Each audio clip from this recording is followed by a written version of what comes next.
David Goggins is described as the toughest man on the planet. Holding the pull-up record, 4,000 pull-ups in 17 hours. He's also an ultra-marathon runner with more than 60 races.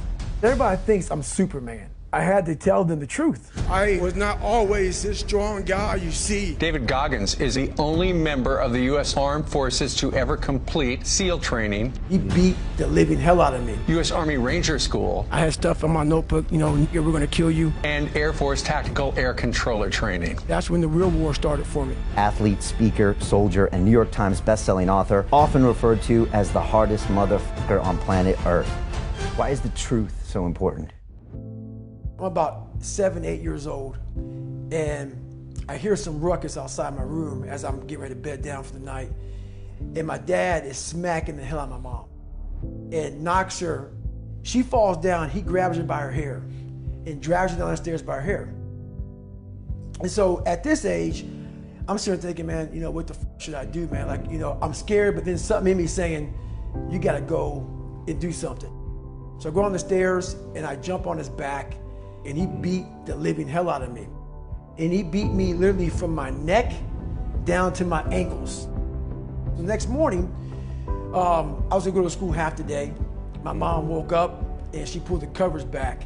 And when she saw how bruised I was, I'll never forget looking at her face. She was broke, like she was just broken. My mom got courage to finally leave him when I was about 8 years old. We moved to a small town in Brazil, Indiana, and that's when the real war started for me. There was about maybe 10 black families at about 10,000 people in the town. And in 1995, the KKK marched in the 4th of July parade. So me being one of the few black kids in that, in that area, it kind of haunts you. I had stuff on my notebook, we're gonna kill you. They had that on my card, we're gonna kill you. This is early 90s. And even though I showed it didn't hurt me, it was jacking me up. So all the insecurities I had when I was a kid with my father, it just got worse and worse and worse. And the shit haunted me, but I was doing nothing about it. And so my mom and I, she was gone working 3 jobs. We lived in a $7 a month place for a lot of the time. And she had a hard way to go. I kept everything from her pretty much. I felt like I was the man of the house. So I didn't want her to know anything about my life. I cheated all through school, copied from the 4th grade to my junior year in high school on every assignment. She got a letter in the mail from my high school. And I'm a junior in high school, and the letter says pretty much your son's gonna flunk out. He's missed 25% of school. But she was always gone, so I didn't went to school. She read the letter to me, she put my bed, and I broke. I couldn't imagine going back through that again. And I started finding things that was comfortable. And the more things I found comfortable, the more uncomfortable my mind was. And I gained 125 pounds in that time frame. I went from 175 to almost 300. And I started working for a job called Ecolab, where he sprayed for cockroaches at 24. Driving home, turned the TV on, and I was taking a shower. I walked out, heard these guys.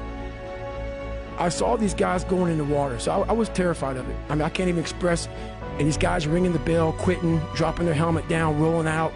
A lot of guys just leaving. And it made me reflect on my fears, my insecurities.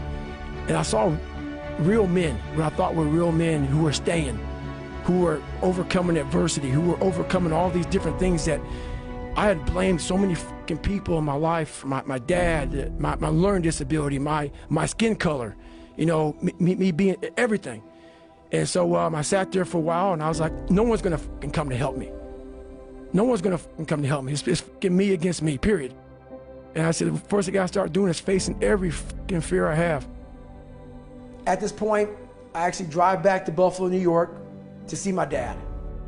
Haven't seen him in years because I realize now I gotta fix some shit. I'm blaming everything, but I need to go back to the root of the problem, which is my dad. I gotta face the demon. I gotta go back and see what made him so fucked up to make me so fucked up. Why am I fucked up? And I go back as an older man now. I'm in my 20s. I'm not a kid anymore. And I realized he was the same man that he was. I looked at him in a way, we never said sorry to one another. and he went off about my mom and my grandparents and all kind of shit. But I looked at him in a way that I realize now why you f***ed this up. Somewhere in your fucking life, something f***ed you up, and you didn't deal with it. And so you put that shit on me, my mom, and everybody around you. I'm gonna deal with my shit. You gave me this. I'm gonna fix it though. I go home, several months go by. What it was, I was obsessed with Rocky. When I was a kid, I'd come home every day and I would fast forward with the little VHS tapes to round 14. When Apollo Creed beat the fucking shit out of Rocky, beat the shit out of him, he kept fighting. He was a dumb fighter. That was me. Couldn't read, couldn't write. Apollo beat the shit out of him. He was in that corner and everybody was saying, stay the f down. And him getting up, Apollo Creed raised his arms up in the fucking air, turned around, thought he won the fight. He turns around and sees this guy getting up, and it was the face of Apollo Creed that changed my life. The face of Apollo Creed. It was like, just by that motherfucker getting up, not winning, just by him getting the f up, Rocky had taken his soul. His head goes down, he looks at him like, what the f are you? But it said, this motherfucker is gonna keep coming after whatever the f is in front of him. I wanted to be that. I wanted to feel something besides defeat. I wanted to just go the distance. I wanted that worse than anything in the world. And now I'm like, okay, here we go. It's time to be a Navy SEAL. Hell Week is 130 hours of continuous training. You might get 2 hours of sleep. And what it does is, it's designed to break a man. If you only fix the surface, you will never get through Hell Week. We're all, a lot of us are going through a hard time in life. Some people have been bullied, some people are just stressed out, some people are insecure. And the world puts a lot of this shit in your mind. It's not just you. I had to develop a mindset that was indestructible. I had to armor plate my mind. It's about what you're saying to yourself, but it also comes with work. We have a factory, a nice governor in our brain, and it's a survival mechanism. It protects us from pain and suffering. The second we feel that shit, our mind says, oh no, this isn't fun. We should back off. We should sit down, find something more comfortable. It knows what you're afraid of. It knows your insecurities. It knows your deep, dark lies. And it starts to push you away from that shit. It pushes you in a direction that is comfortable. This is the time where you have to gain control back of your mind. I had to build calluses in my brain the same way I built calluses on my hands. The only way I can turn around is put myself through the worst things possible a human being can ever endure. And that'd be the only way that I can build this brain to handle anything that comes in front of it. Retired Navy SEAL David Goggins is described as the toughest men on the planet. You're the only member of the U.S. Armed Forces to have completed Navy SEAL training, U.S. Army Ranger School, and Air Force Tactical Air Controller training, and you've competed in more than 60 ultramarathons, triathlons, and ultra triathlons, and breaking the world record for 4,030 pull-ups in just 17 hours. Why is the truth so important? I had to tell him where I came from, to give people hope that, wow, that's where he came from, and now he's there. I'd like to take my mom up here, who